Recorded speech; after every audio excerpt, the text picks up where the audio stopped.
Bonjour, dans cette vidéo, nous allons vous montrer comment faire un portfolio numérique avec l'outil Canva.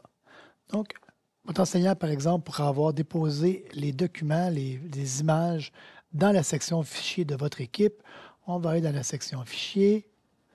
On va aller, par exemple, ici, et là, j'aurai les œuvres des élèves. Donc, je pourrais venir télécharger ici ce qui m'appartient. Par exemple, on va aller chercher ça. Ça devrait s'en aller directement dans votre Chromebook, dans la section téléchargement. On va aller chercher l'image Bluebot ici. Même chose. Toujours dans téléchargement. Et on va s'en aller à ce moment-là dans Canva.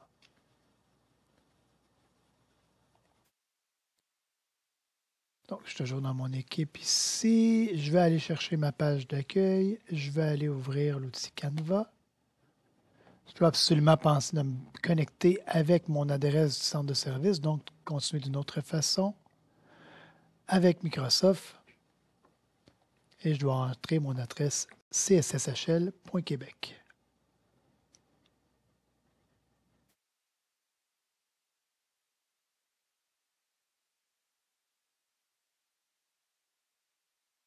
Il a détecté, je m'assure que c'est bien moi qui est ici. Oui, c'est beau. Je suis entré dans Canva, je vois que dans le compte du centre de service scolaire, c'est parfait. C'est ce qui me donne accès à tout. Je pourrais aller dans Présentation directement, commencer une présentation ici, vierge, et j'aurai des pages blanches que je pourrais mettre ce que je veux dedans, ou je pourrais aller ici puis marquer Portfolio. Puis on va rajouter présentation pour qu'il soit en mode présentation. Si c'est ce que votre enseignant vous demande. Et là, on va voir plein de portfolios avec le format présentation. Donc, là, je vais y aller n'importe quoi au hasard. Moi, je vais avoir ce portfolio-là ici, personnaliser ce modèle. Et là, dans l'éditeur de Canva, on va ouvrir le modèle qui est là. On m'a mis toutes les pages. Je pourrais les remettre à mon goût. Je pourrais effacer ici les pages qui ne m'intéressent pas pour garder seulement celles qui m'intéressent. Donc, le but ici, ou simplement effacer les éléments qui sont dedans. Je pourrais venir prendre les éléments qui sont là, supprimer ça.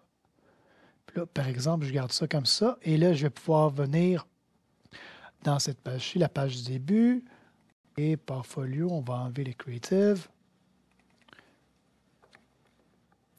Par 11.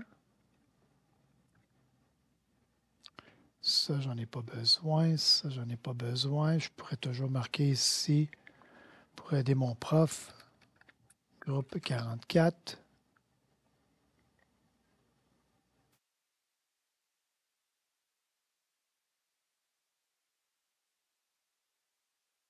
Ici, peu importe comment je le dispose. Et là, dans mes pages, comme je vous dis, je pourrais faire ici 3 petits points. Supprimer la page et aller tout supprimer les pages dont je n'ai pas besoin. Je pourrais me garder une page comme ça et venir ajouter mes images dedans. Donc, pour ajouter une image, je vais dans Téléverser. Je vais ici dans Téléverser des fichiers. Ça va aller fouiller dans mon Chromebook. J'étais dans la section tantôt Téléchargement. Voici les images que j'avais. Je pourrais venir les chercher tout de suite, les deux.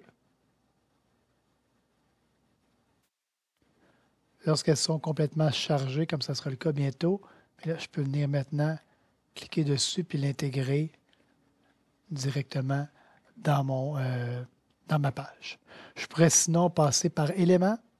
Je pourrais aller chercher ici un cadre, puis dire, OK, moi, je vais avoir un cadre ici avec une forme comme ça. Puis là, je pourrais glisser mon élément dans ce cadre-là. Évidemment, dépendamment de votre travail, ça va peut-être moins convenir si vous le faites de cette façon-là.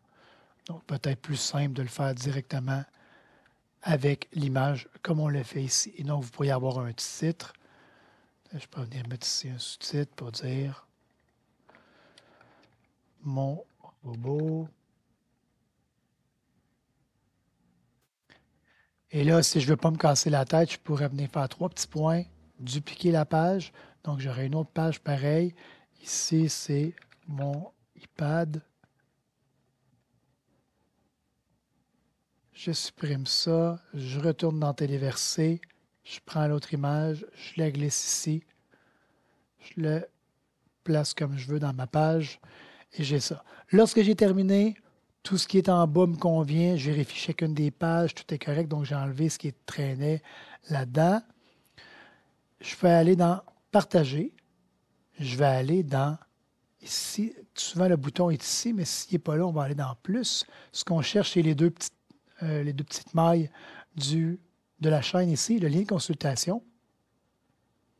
Créer un lien de consultation public. Copier. On retourne dans Teams. Je retourne dans mon équipe. Mon enseignant m'a fait un devoir, donc je vais aller dans Afficher le devoir. Et là, les instructions vont peut-être être là directement. Copie ton lien de consultation d'affichage Canva et colle ici avec le bouton Joindre, lien et joindre, puis clique sur Remettre. Donc, Joindre, lien. Je colle mon lien là. L'adresse, la miniature, je pourrais changer le texte ici, mon portfolio, mais ce n'est pas nécessaire. OK. Puis là, je m'appelle élève 1, mais de toute façon, ton prof va avoir accès à ton nom. Joindre, mon travail déposé, et je peux remettre mon travail. Je vais avoir la petite animation d'habitude. Il n'y a pas eu d'animation, c'est pas grave. Donc, mon travail est remis. Tout est correct. Si j'ai des changements à faire, je peux retourner dans Canva. Je peux venir jouer dans ça et mon enseignant va toujours avoir accès à la dernière version. Donc, si ça ici, ce n'était pas la bonne image ou si j'ai changé quelque chose dans mon texte, je n'ai pas besoin de renvoyer le lien. Tout ce que je modifie ici va se modifier dans ce que mon enseignant va avoir.